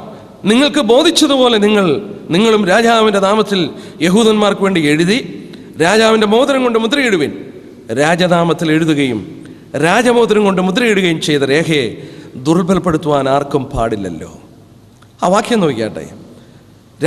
രാജനാമത്തിൽ എഴുതുകയും രാജമോതിരം കൊണ്ട് മുദ്രയിടുകയും ചെയ്ത രേഖയെ ദുർബലപ്പെടുത്തുവാൻ ആർക്കും പാടില്ലല്ലോ. നോക്കുക, ആ രാജാക്കന്മാരുടെ മോതിരം കൊണ്ട് മുദ്രയിട്ട് കഴിഞ്ഞാൽ ആ പർപ്പസ്, രാജാവ് എന്തുദ്ദേശിച്ചോ ആ പർപ്പസിന് പിന്നെ മാറ്റം വരാൻ സാധിക്കില്ല. മുദ്ര എൻ്റെ ചെറുപ്പകാലത്ത് ഞാൻ കണ്ടിട്ടുണ്ട്. എൻ്റെ നാട്ടിൽ ഞാൻ ജനിച്ചു വളർന്നത് ഒരു ഗ്രാമപ്രദേശത്ത്. അവിടെ വനങ്ങളുണ്ടായിരുന്നു. വനത്തിൽ നിന്ന് തടി മോഷ്ടിച്ചുകൊണ്ട് വരുന്നവരെ, തടി മോഷ്ടിച്ചിട്ട് വീട്ടിൽ കൊണ്ടുപോകാൻ വയ്യാതെ റോഡിലൊക്കെ കിടക്കുന്ന തടികളുണ്ട്, വലിയ തടികൾ. ഞാൻ ആ തടികളെ കയറി നിന്നിട്ടുണ്ട്, കണ്ടിട്ടുണ്ട്. ആ തടി സാധാരണ ഫോറസ്റ്റ് റേഞ്ച് ഓഫീസേഴ്സ് കണ്ടുപിടിച്ചു കഴിഞ്ഞാൽ അതിൻ്റെ മണ്ടയ്ക്ക് ഒരു മുദ്ര കൊടുക്കും അവർ. ഞാനത് വായിച്ചിട്ടുണ്ട്. ഒരു മലയാളത്തിൽ അതിൻ്റെ ആഴത്തിലൊരു മുദ്ര കുത്തി അതിലിറക്കും. സദ എന്ന് പറഞ്ഞാൽ സർക്കാർ തടിയുന്ന. പിന്നെ അവിടെ എത്ര നാളത് കിടന്നാലും ഒരൊറ്റ മനുഷ്യനും ആ തടിയെ തൊടത്തില്ല. കാരണം അത് സർക്കാരിൻ്റേതാണെന്ന് മുദ്ര കൊടുത്തു കഴിഞ്ഞു, സീൽ കൊടുത്തു കഴിഞ്ഞു. ആ സീൽ കൊടുത്തുകൊണ്ട് പിന്നെ അത് ആർക്കും തൊടാൻ കഴിയത്തില്ല. ഞാൻ എന്തിനാ ഇത് വായിച്ചതെന്നറിയാമോ? നമ്മൾ പുതിയ നിയമത്തിൽ വരുമ്പോൾ നമ്മളെ സംബന്ധിച്ച് അനുഗ്രഹിക്കപ്പെട്ടൊരു പഠനമുണ്ട്. അനുഗ്രഹിക്കപ്പെട്ട പഠനം എന്താണ്? ദൈവമക്കളെ സംബന്ധിച്ച് അവരാത്മാവിൻ്റെ മുദ്ര കൈക്കൊണ്ടവരാണ്. പഴയ നിയമ ഭാഗങ്ങൾ നമ്മൾ ഇതോട് ചേർത്തൊന്ന് പഠിക്കുമ്പോൾ നമ്മൾ വായിച്ചു. എന്താണ് വായിച്ചത്? ദാനിയേലിനെ കുറിച്ചുള്ള നിർണയത്തിന് the purpose of Daniel cannot be change because of that seal. ആ മുദ്ര കൊണ്ട് ദാനിയേലിനെ സംബന്ധിച്ചുള്ള പർപ്പസിന് മാറ്റമില്ല. യെസ്, പുതിയ നിയമത്തിൽ 3 ഭാഗത്ത് ഈ വാക്യം വായിക്കുന്നുണ്ട്. പഠിക്കേണ്ടിയവർക്ക് വേണ്ടി ഞാൻ ആ വാക്യം പറയാം. 3 ഭാഗത്തതുണ്ട്. ഒന്നാമത് കാണുന്നത് 2 കൊരിന്ത്യർ 1:22. 2 Corinthians chapter 1 verse 22. 2 Corinthians chapter 1 verse 22. ഞാൻ 3 വാക്യം പറയാം, ഒന്ന് എഴുതിക്കോ. രണ്ടാമത് എഫേസ്യർ 1:13. Ephesians chapter 1 verse 13. പിന്നീട് വായിക്കുന്നത് എഫേഷ്യൻസ് ചാപ്റ്റർ 4 വേഴ്സ് 30. എഫേസ്യർ 4:30. അപ്പോൾ 2 കൊരിന്ത്യർ 1:22, എഫേസ്യർ 1:13, എഫേസ്യർ 4:30. നമുക്ക് ആ വാക്യം ഒന്ന് വായിക്കാം. 2 കൊരിന്ത്യർ 1-ാം അധ്യായത്തിൻ്റെ 22-ാം വാക്യം. അവൻ നമ്മെ മുദ്രയിട്ടും ആത്മാവെന്ന അച്ചാരം നമ്മുടെ ഹൃദയത്തിൽ തന്നുവിരിക്കുന്നു. അവൻ നമ്മെ മുദ്രയിട്ടും. എഫേസ്യ ലേഖനം 1:13 വാക്യം. Ephesians chapter 1 versus 13. യെസ്, അവനെ നിങ്ങൾക്കും നിങ്ങളുടെ രക്ഷയെക്കുറിച്ചുള്ള സുവിശേഷമെന്ന സത്യവചനം നിങ്ങൾ കേൾക്കുകയും അവനിൽ വിശ്വസിക്കുകയും ചെയ്തിട്ട് തൻ്റെ സ്വന്തം ജനത്തിൻ്റെ വീണ്ടെടുപ്പിന് വേണ്ടി തൻ്റെ മഹത്വത്തിന് പുകഴ്ചയ്ക്കായിട്ട് നമ്മുടെ അവകാശത്തിൻ്റെ അച്ചാരമായി വാഗ്ദത്തത്തിന് പരിശുദ്ധാത്മാവിനാൽ മുദ്രയിട്ടിരിക്കുന്നു. മൂന്നാമത് വായിക്കുന്നത് 4-ാം അധ്യായത്തിൻ്റെ 30-ാം വാക്യം. 4:30. ദൈവത്തിൻ്റെ പരിശുദ്ധാത്മാവിനെ ദുഃഖിപ്പിക്കരുത്, അവനാലല്ലോ നിങ്ങൾക്ക് വീണ്ടെടുപ്പ് നാളിനായി മുദ്രയിട്ടിരിക്കുന്നത്. ഈ 3 വേദഭാഗത്താണ് പരിശുദ്ധാത്മാവിൻ്റെ മുദ്രയെക്കുറിച്ച് നമ്മൾ വായിക്കുന്നത്. പ്രാരംഭമായി ഞാൻ ചൂണ്ടിക്കാണിക്കട്ടെ, ആരാണ് ഈ മുദ്രയിട്ടത്? ദൈവമാണ് മുദ്രയിട്ടിരിക്കുന്നത്. സർക്കാരിൻ്റെ തടി അവിടെ കിടക്കുമ്പോൾ സർക്കാരിൻ്റെതാണ് ആ തടി എന്നുള്ളതിൻ്റെ അവകാശം സ്ഥാപിക്കുകയാണ്. സദാ സർക്കാരിൻ്റെ തടിയാണ്, സർക്കാർ ആ മുദ്രയിട്ടു, അവകാശം കാണിക്കുകയാണ്. പിന്നെ ആരും അത് എടുക്കില്ല. നോക്കാം, ഞാൻ ശ്രദ്ധിച്ചു, ഇവിടെ പറഞ്ഞിരിക്കുന്ന ദൈവദാസന്മാരുടെ എഴുത്തുകൾ പരിശോധിച്ചു. ഇവിടെ എല്ലാം പറഞ്ഞിരിക്കുന്ന ഒറ്റ ഗ്രീക്ക് വേർഡാണ്, അഫ്രാജിത്സോ. The stamp with a signet or private mark for security or preservation. അവിടെ എല്ലാം ഉപയോഗിച്ചിരിക്കുന്നത്, മുദ്രയെന്ന് വന്നിരിക്കുന്ന പുതിയ നിയമത്തിലും പഴയ നിയമത്തിലും ഒക്കെ വന്നിരിക്കുന്ന ഈ ഭാഗത്തെല്ലാം ഉപയോഗിച്ചിരിക്കുന്ന ഒരു വാക്കാണ് പരിശുദ്ധാത്മാവിന്റെ മുദ്രയെക്കുറിച്ചും ഇവിടെ മുദ്രയെക്കുറിച്ചൊക്കെ വായിക്കുന്നത്. എന്തിനാണെന്നറിയാമോ മുദ്ര തന്നിരിക്കുന്നത്? ആരാണ് ഇത് ഇട്ടിരിക്കുന്നത്? പ്രാരംഭമായി നമ്മൾ ഓർക്കണം, ബൈബിളിൽ എങ്ങും നമ്മോട് ആവശ്യപ്പെട്ടിട്ടില്ല ദൈവത്തിൻ്റെ ആത്മാവിൻ്റെ മുദ്ര നാം അന്വേഷിപ്പാൻ. നമ്മൾ വീണ്ടും ജനിച്ചു, ദൈവത്തിൻ്റെ വചനം കേട്ടു. നമ്മളിവിടെ എഫേസ്യ ലേഖനം 1:13 നോക്കിയാട്ടെ. 1:13. തൻ്റെ സ്വന്തം ജനത്തിൻ്റെ നിങ്ങൾക്ക് രക്ഷയെക്കുറിച്ചുള്ള സുവിശേഷം എന്ന സത്യവചനം നിങ്ങൾ കേട്ടു, അവനിൽ വിശ്വസിച്ചു. നിങ്ങൾ സുവിശേഷം കേട്ടു, നിങ്ങൾ അവനിൽ വിശ്വസിച്ചു. വിശ്വസിച്ച് കഴിഞ്ഞപ്പോൾ എന്താണ്? തൻ്റെ സ്വന്തം ജനത്തിൻ്റെ വീണ്ടെടുപ്പിന് വേണ്ടി തൻ്റെ മഹത്വത്തിൻ്റെ പൂഴ്ചയ്ക്കായിട്ട് തൻ്റെ അവകാശത്തിൻ്റെ അച്ചാരമായി വാഗ്ദത്തത്തിന് പരിശുദ്ധാത്മാവിൽ മുദ്രയിട്ടു. തൻ്റെ അവകാശത്തിൻ്റെ അച്ചാരമായി അവിടെ മുദ്രയിട്ടു. ഈ മുദ്ര എന്നുവരെയാണ്? വളരെ ശ്രദ്ധിക്കുക, എന്നുവരെയാണ്? 4-ാം അധ്യായത്തിൻ്റെ 30-ാം വാക്യം. Until the day of redemption, വീണ്ടെടുക്കുന്ന നാൾ വരെ ആ മുദ്രയുണ്ട്. എന്ന് പറഞ്ഞാൽ ദൈവം തൻ്റെ പുത്രനിലൂടെ നമ്മളെ വീണ്ടെടുത്തു. സുവിശേഷം കേട്ടയുടനെ നമ്മൾ വിശ്വസിച്ചു രക്ഷിക്കപ്പെട്ട മാത്രയിൽ ദൈവത്തിൻ്റെ അവകാശമാണെന്ന് അവിടെ സ്ഥാപിക്കുവാനായിട്ട് പരിശുദ്ധാത്മാവിനെ നമുക്ക് നൽകിയപ്പോൾ ദൈവജനത്തിൽ പറഞ്ഞിരിക്കുന്നു, അത് മുദ്രയാണ്. അത് അവകാശത്തെ ട്രാൻസ്ഫർ ചെയ്യുകയാണ്. ഒരിക്കൽ നമ്മൾ സാത്താൻ്റെ അവകാശമായിരുന്നു, തൻ്റെ പുത്രനിലൂടെ നമ്മളെ വിലയ്ക്ക് വാങ്ങി, നമ്മെ അവൻ്റെ സ്വന്തമാക്കി. ദൈവത്തിൻ്റെ അവകാശമാണെന്നൊരു മുദ്ര, ആത്മാവിൻ്റെ സാന്നിധ്യം നമുക്ക് തന്നു. ഈ ആത്മാവിൻ്റെ സാന്നിധ്യം നമ്മൾ വായിച്ചു, വീണ്ടെടുക്കുന്ന ദിവസം വരെ നമ്മളിലുണ്ട്. അതുകൊണ്ടാണ് അവിടെ പറഞ്ഞത് പരിശുദ്ധാത്മാവിനെ ദുഃഖിപ്പിക്കരുത്. ആത്മാവ് നമ്മളിൽ ഉള്ളതുകൊണ്ടാണ് ദുഃഖിപ്പിക്കാൻ കഴിയുന്നത്. ഞാൻ ചോദിച്ചോട്ടെ, ഞാനൊരു പാവം ചെയ്തു, അല്ലെ ഞാൻ വേറൊരു ദുഃഖിപ്പിച്ചു, ഞാൻ പാവം ചെയ്തു, പാവം ചെയ്തിട്ട് എന്നെ വിട്ട് പരിശുദ്ധാത്മാവ് പോകുകയായിരുന്നുവെങ്കിൽ പരിശുദ്ധാത്മാവിനെ ദുഃഖിക്കേണ്ട ആവശ്യമില്ല. സാമാന്യ ബുദ്ധി കൊണ്ട് ചിന്തിച്ച് നോക്കിയേ. ഞാൻ പാവം ചെയ്തപ്പോൾ എന്നിൽ വസിക്കാൻ പരിശുദ്ധാത്മാവിന് സാധിക്കുകയില്ല എന്ന് വിചാരിച്ച് പരിശുദ്ധാത്മാവിനെ വിട്ടുപോവുകയാണെങ്കിൽ പരിശുദ്ധാത്മാവിന് ദുഃഖിക്കേണ്ട ആവശ്യമില്ല. എന്നിൽ വസിക്കുന്നത് കൊണ്ടാണ് പരിശുദ്ധാത്മാവ് ദുഃഖിക്കുന്നത്. 2, ഈ പരിശുദ്ധാത്മാവിൻ്റെ സാന്നിധ്യം എൻ്റെ പ്രിയപ്പെട്ട ദൈവമക്കളെ, ഞാനും നിങ്ങളും വീണ്ടെടുക്കപ്പെടുമെന്നുള്ളതിൻ്റെ ഉറപ്പാണ്. It is the guarantee or security. നോക്കുക, ദാനിയേലിനെ കുറിച്ചുള്ള ദൈവനിർണയത്തിന് മാറ്റം വരാൻ പാടില്ല. രാജാവിൻ്റെ മോതിരം ഇട്ടപ്പോൾ രാജാവിൻ്റെ അധികാരവും മുഴുവൻ അതിൻ്റെ പുറകിലാണ്. മത്തായി 27:65-66 വാക്യത്തിൽ യേശുക്രിസ്തുവിൻ്റെ കല്ലറയ്ക്ക് മുദ്ര വെച്ചു റോമാക്കാർ. റോമൻ അധികാരം മുഴുവൻ അതിൻ്റെ പുറകിലാണ്. ദൈവത്തിൻ്റെ മുദ്ര എനിക്ക് നിങ്ങൾക്ക് തന്നപ്പോൾ ആ വലിയ അവകാശം ദൈവോട് സ്ഥാപിക്കുകയാണ്. ജെറമ്യാവ് 32:9-10 വാക്യം വായിച്ചു. ജെറമ്യ 32:9 and 10 വായിക്കേണ്ട വാക്യം ഞാൻ പറഞ്ഞു പോകാം. ആധാരം എഴുതി മുദ്രയിട്ട സാക്ഷികളെ കൊണ്ട് ഒപ്പിടിവെച്ച ശേഷം പണം അവന് തുലാശിൽ തൂക്കിക്കൊടുത്തു. ഒരു സ്ഥലം വാങ്ങിക്കുകയാണ്. ആ സ്ഥലം വാങ്ങി അതെൻ്റേതാണ്, മുദ്രയിട്ട് കൊടുക്കുകയാണ്, പണം കൊടുക്കുകയാണ്, ഉറപ്പ് കാണിക്കുന്നു. ഞാനിത് വായിച്ചപ്പോൾ പഠിച്ചപ്പോൾ എനിക്ക് മനസ്സിലായി, എഫെസോസിലെ വിശുദ്ധന്മാർക്ക് ഇത് എഴുതുമ്പോൾ അവർക്കിത് വളരെ സുപരിചിതമായിരുന്നു.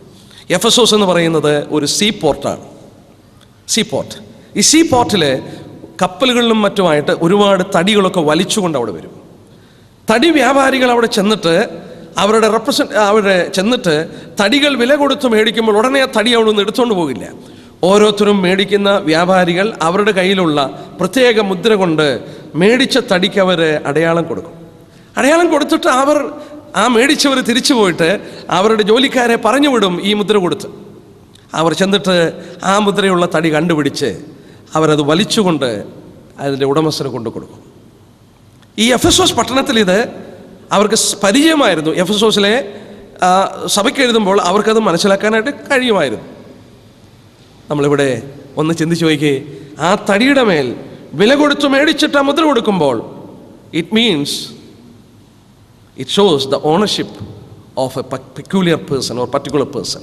ഒരു പ്രത്യേക വ്യക്തിയുടെ ഉടമസ്ഥാവകാശം കാണിക്കുന്നു. എൻ്റെ അവകാശം, നിങ്ങളുടെ അവകാശം, ഉടമസ്ഥത ദൈവത്തിനുള്ളതാണ്. 1 കൊരിന്ത്യർ 6:19 വായിക്കുന്നു, നിങ്ങളെ വിലയ്ക്ക് വാങ്ങിയിരിക്കാൻ നിങ്ങൾക്കുള്ളവരല്ല. എന്നാൽ ഞാൻ അവസാനിപ്പിക്കുന്നതിന് മുമ്പ് ഒരു വാക്യം ഞാൻ ഓർപ്പിച്ചുകൊള്ളട്ടെ കാര്യമായിട്ട്. എഫേസ്യർ 1:13 നിങ്ങൾ സുവിശേഷം കേട്ടിട്ട്, അതിൻ്റെ ശേഷം യാതൊരു ഗ്യാപ്പും അവിടെ പറയുന്നില്ല. അത് ഇംഗ്ലീഷ് ബൈബിളിൽ വായിച്ചാൽ കുറച്ചുകൂടെ ബ്യൂട്ടിയാണ്.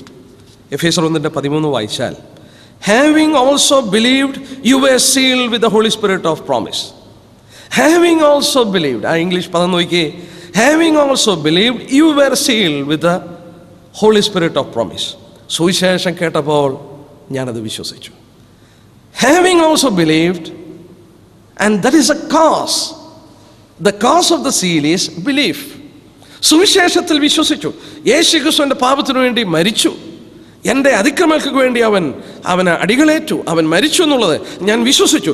ഹാവിങ് ഓൾസോ ബിലീവ്, ഞാൻ വിശ്വസിച്ച മാത്രയിൽ പരിശുദ്ധാത്മാവിനാൽ മുദ്രയിട്ടു. ഇന്ന് സന്ധ്യയിൽ ഞങ്ങളെ കേൾക്കുന്ന ആരെങ്കിലും രക്ഷിക്കപ്പെടാതെ ഉണ്ടെങ്കിൽ ആത്മാർത്ഥമായി ഓർപ്പിക്കട്ടെ, വലിയ മാറ്റം ജീവിതത്തിൽ സംഭവിക്കും. നമ്മളോട് ഈ മുദ്ര ആവശ്യപ്പെട്ടിട്ടില്ല, അന്വേഷിക്കാൻ പറഞ്ഞിട്ടില്ല, ഒന്നും ചെയ്തിട്ടില്ല.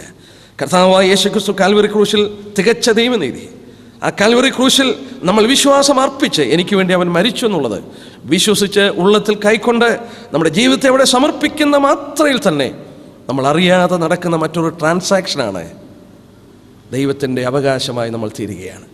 അവൻ്റെ പുത്രൻ്റെ ചോരയാൽ നമ്മെ വിലയ്ക്ക് വാങ്ങി അവൻ്റെ അവകാശമാണെന്നുള്ളതിൻ്റെ ഉറപ്പിനായി നമ്മെ മുദ്രയിടുകയാണ്. ഒരു വാക്യം കൂടെ ആ 2 കൊരിന്ത്യർ 1:22 ഞാൻ ഓർപ്പിക്കട്ടെ. ആ കൊരിന്ത്യ ലേഖനത്തിൽ നമ്മൾ വരുമ്പോൾ 2 കൊരിന്ത്യർ 1-ാം വാക്യത്തിൽ നമ്മൾ വായിച്ചു, അവൻ നമ്മെ മുദ്രയിട്ടും ആത്മാവെന്ന അച്ചാരം നമ്മുടെ ഹൃദയത്തിൽ തന്നു.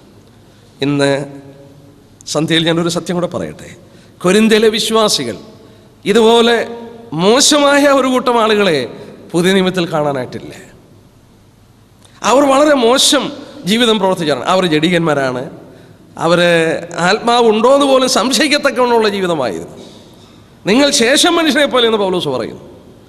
അവർ വളരെ പാപങ്ങളൊക്കെ ചെയ്ത മനുഷ്യരൊക്കെയായിരുന്നു. പക്ഷെങ്കിലേ പൗലോസ് ഇവിടെ എഴുതുമ്പോൾ നിങ്ങളിൽ ചിലർക്കെന്നല്ല, നിങ്ങൾക്ക് ലഭിച്ച ആത്മാവിൻ്റെ മുദ്ര. നമ്മുടെ ജീവിതത്തിൽ വിശുദ്ധി പാലിപ്പാൻ കടംപെട്ടവരാണ്. നമ്മളിൽ അശുദ്ധി കടന്നു വന്നാൽ പരിശുദ്ധാത്മാവ് ദുഃഖിക്കുന്നു.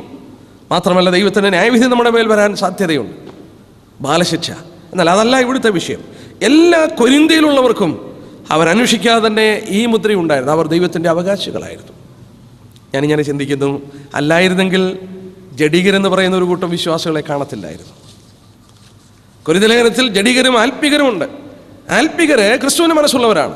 ജഡീകന്മാർ ജഡത്തിൻ്റെ ഇച്ഛയ്ക്കനുസരിച്ച് ജീവിക്കുന്നവരാണ്. അല്ലെങ്കിൽ എല്ലാവരും ആത്മീയരായിരുന്നുവെങ്കിൽ ജഡീകന്മാരെന്ന് പറയുന്ന ഒരു കൂട്ടം വിശ്വാസികളെ കാണത്തില്ലായിരുന്നു. ബലഹീനതകൾ നമ്മൾ ഉണ്ടായേക്കാം, കുറവുകൾ വന്നേക്കാം. എന്നാൽ അവൻ്റെ മുദ്ര, നമ്മെക്കുറിച്ചുള്ള അവൻ്റെ പർപ്പസിന് ഒരു മാറ്റവുമില്ല.